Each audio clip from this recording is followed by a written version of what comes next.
विषय पे आने से पहले जब उत्तराखंड में आते हैं और यदि आप एजुकेशन की फील्ड से हो तो एक अलग प्रकार की अनुभूति होती है। जहां पर, चूंकि मैं तो इंजीनियरिंग के बैकग्राउंड से हूं, जहां पर रुड़की यूनिवर्सिटी है, जहां भारत में सबसे पहले इंजीनियरिंग की डिग्री देना शुरू हुआ, थॉमसन कॉलेज ऑफ इंजीनियरिंग के नाम से शुरुआत हुआ, शायद वर्ल्ड के सबसे अर्लीस्ट इंस्टीट्यूशंस में से एक था।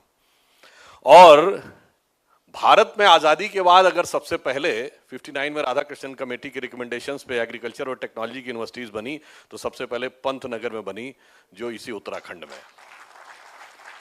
और इससे भी आगे बढ़कर तब एक अलग अनुभूति होती है जब आप लोग देखते हैं, आप लोग सभी लोग व्हाट्सएप फेसबुक तो यूज करते हैं, और जब इसके ओनर मार्क जुकरबर्ग ने कहा था कि एप्पल के ओनर स्टीव जॉब ने उससे कहा था कि अगर जिंदगी में कभी तुम्हें लगे कि तुम हताश हो गए हो, निराश हो गए हो, कोई राह नहीं दिख रही है, तो तुम क्या करना, तुम भारत में जाना, नैनीताल जिले में एक कैंची आश्रम है नीम करोरी बाबा का, वहां पे जाना, वहां से तुमको नई ऊर्जा मिलेगी। और मार्क जुकरबर्ग ने यह बात कही, और जब वो भारत आए थे तो प्रधानमंत्री श्री नरेंद्र मोदी जी के साथ बातचीत में भी ये बात कही। तो आप समझिए कि जहां से इतना बड़ा इंस्पिरेशन मिलता है कि आज वर्ल्ड की सबसे बड़ी कंपनियों में से एक नहीं, सबसे ज्यादा ऑल परवेजिव कंपनियों में से एक जो हर आदमी के हाथ तक है, वहां तक यहां से इंस्पिरेशन जाता है। तो यह भारत की भूमिका को भी दर्शाता है और उसमें उत्तराखंड की भूमिका को भी दर्शाता है।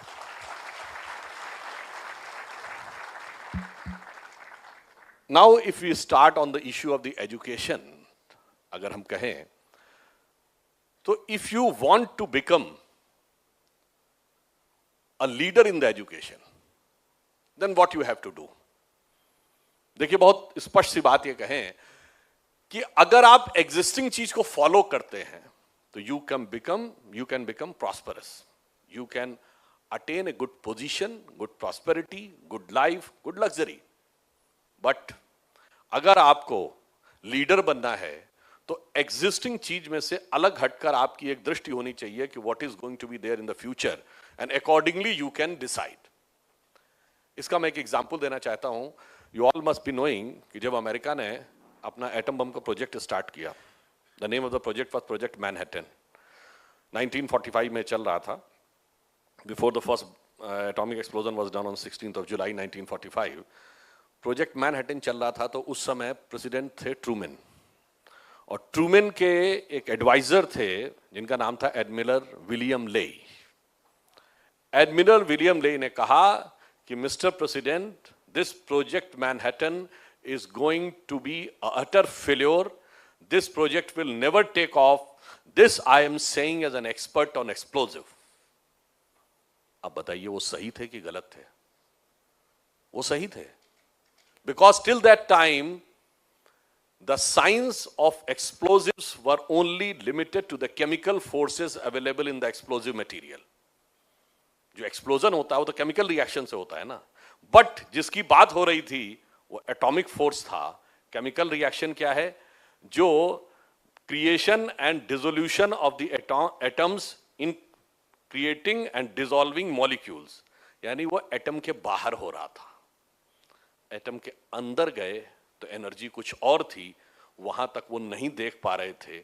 इसलिए मैंने कहा, और जब उन्होंने देखा और वो एटम बम बना, और उसके बाद वर्ल्ड का पावर स्ट्रक्चर चेंज हो गया। Prior to Second World War, the power center was in Europe, and after that, America became the power center. तो आप ये समझिए कि जब जो दिखाई पड़ रहा है उस पर रिसर्च करेंगे तो ठीक है, पैसा प्रॉस्पेरिटी मिलेगी। जो नहीं दिखाई पड़ रहा है उसकी तरफ जाएंगे तो आपको एक नई दुनिया मिलेगी। इसको कुछ ऐसे समझिए कि समंदर की सतह पर आप अपना जहाज चलाते चले जाएंगे, एक शहर देखने को मिलेगा, दूसरा देखने को मिलेगा, एक देश देखने को मिलेगा, दूसरा देखने को मिलेगा, मगर अगर उसी समंदर में आप नीचे उतरना शुरू करेंगे तो कहीं पे रत्न मिलेंगे, कहीं पेट्रोलियम मिलेगा, कहीं दूसरी एनर्जी मिलेगी, वो चीजें मिलेंगी जो सतह की दुनिया को बदल सकती हैं। तो इसलिए मैं ये कहना चाहता हूं कि आज के जो स्टूडेंट्स हैं, जब आज हम कहते हैं कि हम स्वतंत्रता के अमृत महोत्सव में, प्राइम मिनिस्टर ने कहा है कि यह अमृत काल है। अमृत काल मींस 75th ईयर से 100th ईयर जब आएगा, जब सेंचुरी आएगी 2047 में, इस 25 साल में भारत को उस मुकाम तक पहुंचाना है जो हमारा लेजिटिमेट ड्यू था। तो वो कैसे पहुंचेगा?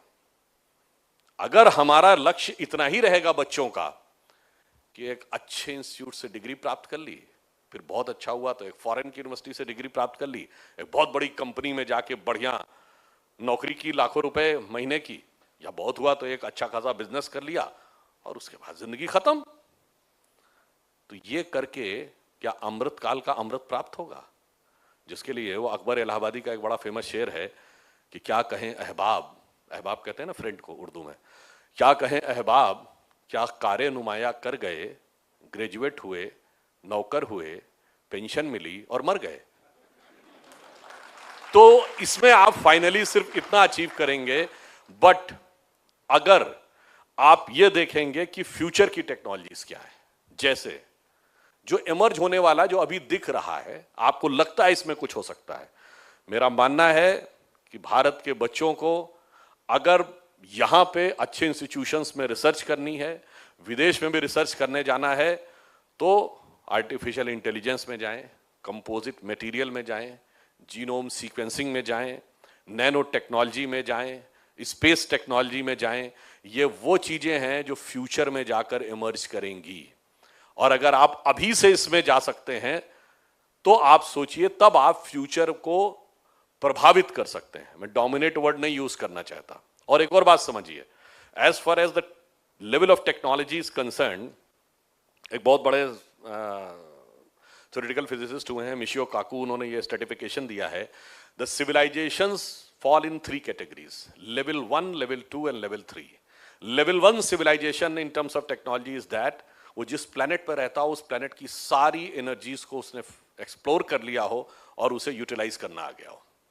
लेवल 2 वो है कि वो अपने प्लेनेट से बाहर निकलकर जिस सोलर सिस्टम में रहता हो उस सोलर सिस्टम की सारी लेटेंट एनर्जीज आइडेंटिफाई करके उसे यूज करना आ गया हो। एंड लेवल 3 वो है कि beyond the solar system galaxies में जितनी गैलेक्टिक एनर्जीज है उनको यूज कर लिया हो।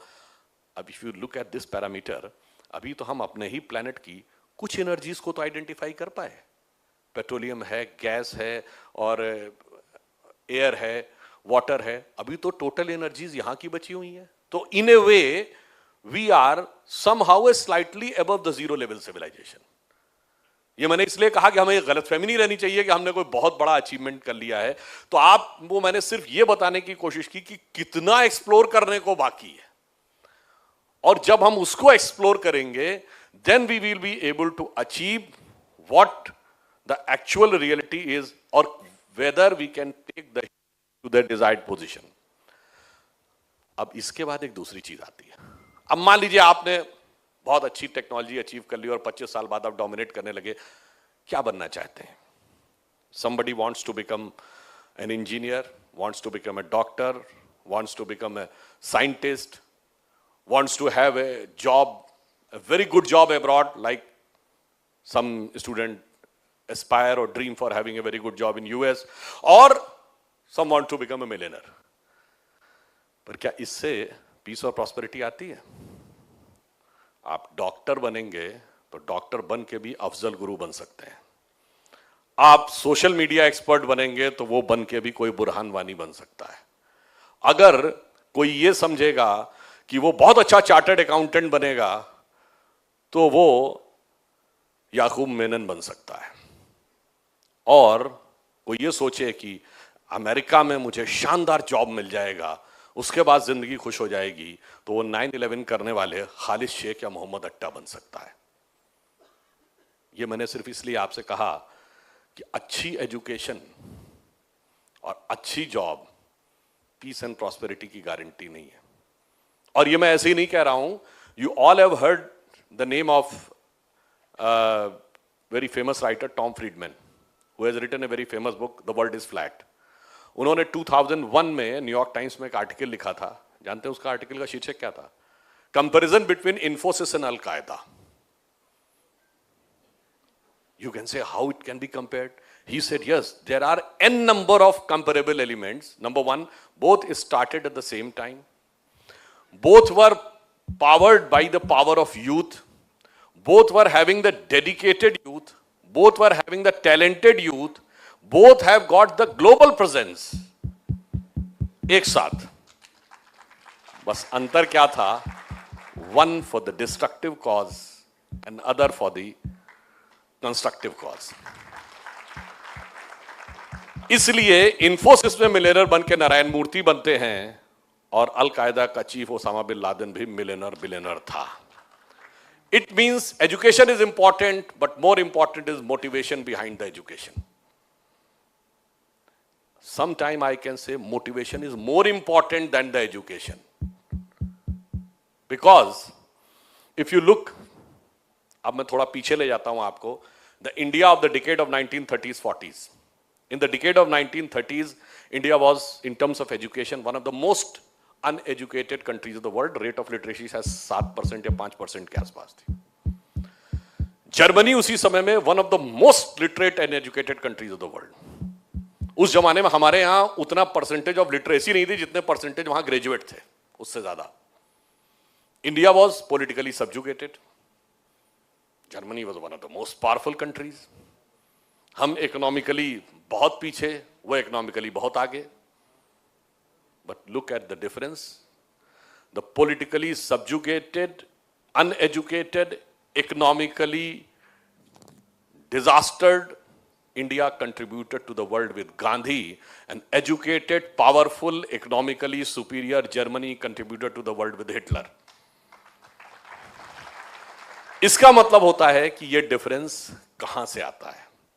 तो हमें यह समझना चाहिए कि एजुकेशन से ज्यादा मोटिवेशन इंपॉर्टेंट है. इसीलिए हमारे यहां देखिए किसका महत्व था. अब आप ये देखिए कि हमारे यहां जहां कहीं भी नॉलेज की बात आती थी तो नॉलेज एक चीज थी, उससे ज्यादा इंपॉर्टेंट थी वैल्यूज. अब आप कल्पना करिए, भगवान राम और रावण में तुलना करिए तो नॉलेजेबल कौन ज्यादा था? भाई देखिए, वैसे तो भगवान राम ब्रह्म के प्रतीक हैं, वो तो एक अलग विषय है कि वो ब्रह्म है तो ज्ञान अलग, पर जब वो लीला कर रहे हैं मानव रूप में तो रावण ज्ञानी ज्यादा है. फिर भी राम क्यों जीत रहे हैं? रावण के पास पैसा ज्यादा है, सोने की लंका है. रावण के पास पावर ज्यादा है, सब कुछ उसके पास है, फिर भी वो क्यों जीत रहे हैं? क्योंकि जब रावण हर चीज में ज्यादा, यहां तक कि रावण पुजारी ज्यादा बड़ा है, भगवान का पुजारी वो बड़ा है. वो कहता मुझसा पंडित मुझसा जोधा और न कोई दूजा है, अपने शीशों को काट काट शंकर को मैंने पूजा है. तो इतने बड़े पुजारी तो राम भी नहीं है कि सर काट के पूजा करते हो. फिर भी राम की कौन सी श्रेष्ठता है जो रावण की समस्त योग्यता और शक्ति पर भारी पड़ जाती है? वह है चरित्र. इसीलिए तुलसीदास ने लिखा राम चरितमानस, राम के चरित्र को मन में धारण करिए. और आज प्रॉब्लम क्या हो गई? इसीलिए हमारे यहां प्राचीन काल में, अब मैं उस पर आ रहा हूं, हम वर्ल्ड के टीचर नहीं थे, हम वर्ल्ड के नॉलेज बेस के सेंटर नहीं थे, हम विश्व के जगत गुरु थे. गुरु आज स्टूडेंट्स आते हैं पढ़ने, किस लिए पढ़ने आते हैं? If it is just the acquiring of some knowledge and information, आज तो बुक्स में अवेलेबल है, इंटरनेट पे अवेलेबल है. अगर आप इंजीनियरिंग के विद्यार्थी हैं और आपके मन में इकोनॉमिक्स के लिए इंटरेस्ट हो जाए, एक साल में 20 किताबें इकोनॉमिक्स की पढ़ लीजिए, आप इकोनॉमिक्स के एक्सपर्ट माने जाने लगेंगे. फिर क्या जरूरत है यूनिवर्सिटी में आने की? यूनिवर्सिटी में आने की इसलिए जरूरत है कि यूनिवर्सिटी आपके विचारों को, संस्कारों को सही दिशा में मोटिवेट करती है.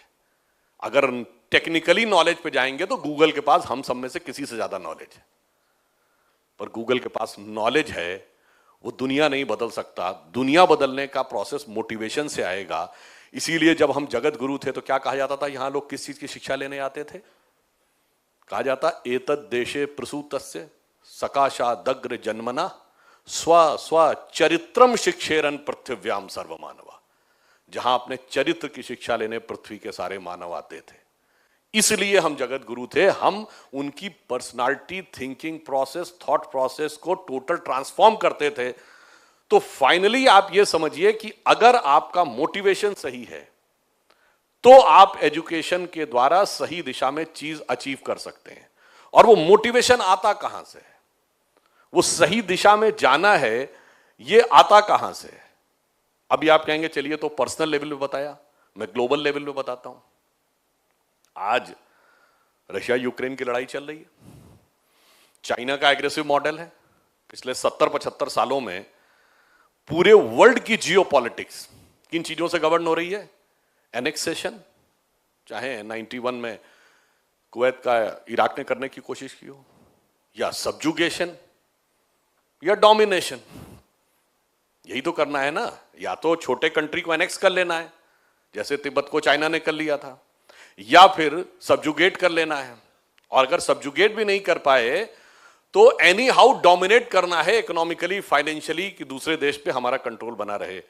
पर अब आप यही उदाहरण देखिए कि जब भगवान राम ने लंका पर विजय प्राप्त की तो क्या उसका एनेक्सेशन किया? नहीं। वहां कोई अपना वॉइसरॉय या डिप्यूटी अपॉइंट किया, यानी सब्जुगेशन किया? नहीं। क्या उससे कोई ट्रीटी साइन करवाई, यानी डोमिनेशन किया? नहीं। बस यही तो डिफरेंस है कि आज के इस वर्ल्ड में भी वो मोटिवेशन अगर कहीं से निकल सकता है तो भारत की धरती से निकल सकता है। कहने की बातें सब कहते हैं पीसफुल कोएग्जिस्टेंस, मगर पीसफुल कोएग्जिस्टेंस का भी जवाब व्यवहारिक दृष्टि से अगर दिया है तो हमने दिया है। और ये सिर्फ कोई एक धार्मिक विचार नहीं है। We are the only country in the world which never went for invasion,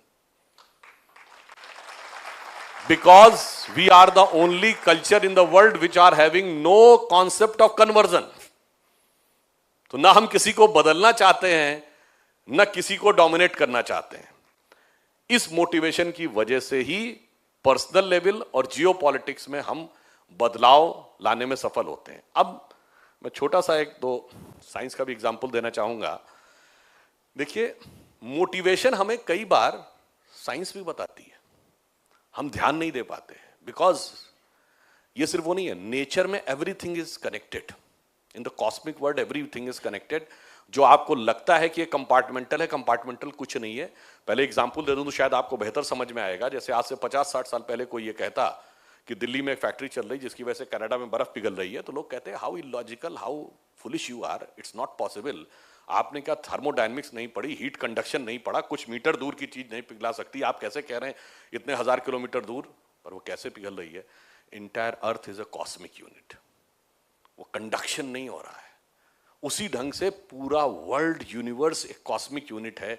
हर चीज के संकेत सब जगह होते हैं। अब छोटी सी बात, दो लोग इंडिविजुअली अगर मिलकर काम करें, मैथ्स में देखें ए और बी, तो ए स्क्वायर हो जाए और बी डबल हो जाए, बी स्क्वायर हो जाए, तो a square plus b square हुआ।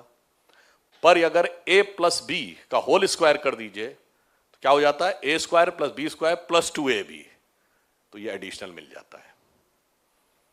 अब आप आइए फिजिक्स का एक एग्जांपल देखिए। कोई चीज किसी सरफेस पे ऐसे खड़ी रहती है, क्यों? एक एक्शन नीचे है और ऊपर का रिएक्शन उसको सपोर्ट कर रहा है। दोनों फोर्सेस अगर एक दूसरे को सपोर्ट नहीं करेंगे, वो अपने अपने फोर्स की तरफ खींच लेंगे, द सिस्टम विल कोलैप्स। और तीसरा उदाहरण देखिए, वो और भी वीर है जिन्होंने केमिस्ट्री पढ़ी होगी। जब दो एटम्स के बीच में बॉन्डिंग होती है तो दो प्रकार के बॉन्ड होते हैं, इलेक्ट्रोवैलेंट एंड कोवैलेंट।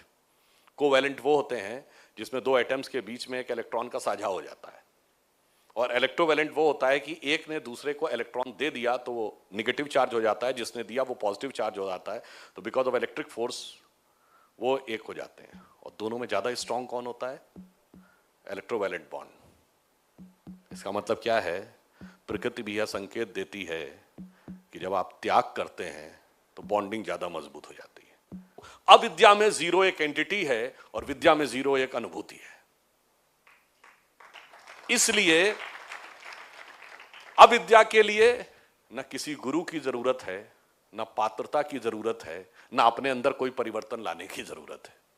जाइए पढ़ लीजिए। विद्या के लिए आज भी पात्रता की जरूरत है, अपने अंदर एक बड़ा चेंज लाने की जरूरत है। चूंकि वह अनुभूति का विषय है, इसलिए गुरु की जरूरत तब भी थी, आज भी है। अविद्या के लिए न तब थी न आज है। जिसको हम कहानी समझते हैं, उस कहानी में कितनी गहराई है। जैसे आप सबने सुना होगा, संस्कृत का बड़ा फेमस फ्रेज है जिसकी लाइन आपको पता होगा, विनाश काले विपरीत बुद्धि। परंतु ये पूरा श्लोक ध्यान है किसी को? ये किस संदर्भ में है? ये पूरा श्लोक ये है कि न निर्मते न विद्यते तदैव न श्रूयते स्वर्णमयी कुरंगी तथापि तृष्णा रघुनंदनस्य विनाश काले विपरीत बुद्धि। मतलब न कभी बना था, न कभी देखा था, न कभी सुना था कि सोने का हिरण होता है, फिर भी तृष्णा ने रघुनंदन भगवान को भी घेर लिया। इसे ही कहते हैं विनाश काले विपरीत बुद्धि। यह समझने का अर्थ कब आएगा? मोटिवेशन से, इंस्पिरेशन से, सिर्फ एजुकेशन से नहीं। तो इसलिए फाइनली आप इस बात को समझिए कि हम वर्ल्ड को भी डोमिनेट करना नहीं चाहते। ये तो आश्वस्त रहिए, जहां से मैंने शुरू किया था उसी पे खत्म करता हूं। स्वतंत्रता का अमृतकाल है और स्वतंत्रता का अमृतकाल समाप्त होते होते आश्वस्त रहिए कि हम वर्ल्ड की सबसे पीक पर होंगे। मगर कैसे? इकोनॉमिक सुपर पावर बन के नहीं, इंटेलेक्चुअल सुपर पावर ही बन के नहीं, मिलिट्री सुपर पावर बन के नहीं। ये तो डोमिनेट करने के लिए बनती है और इसका कालखंड बहुत थोड़ा होता है। कोई देश 100 साल से ज्यादा, 150 साल से ज्यादा दुनिया को डोमिनेट नहीं कर पाया। हाँ, उसमें भी अगर हम देखना चाहें तो हमारे पास ऐसे ऐसे एग्जाम्पल्स हैं, उसमें मैं नहीं जाना चाहता, बस इतना बताना चाहता हूं। इसलिए कॉन्फिडेंट रहिए। बस फाइनली एजुकेशन का मोटिवेशन समझिए, ब्रॉडर विजन समझिए और जो कुछ तय है वो तो होने ही वाला है, उस बारे में कॉन्फिडेंस रखिए। एंड वी होप कि इन आवर लाइफ टाइम हम वो देखेंगे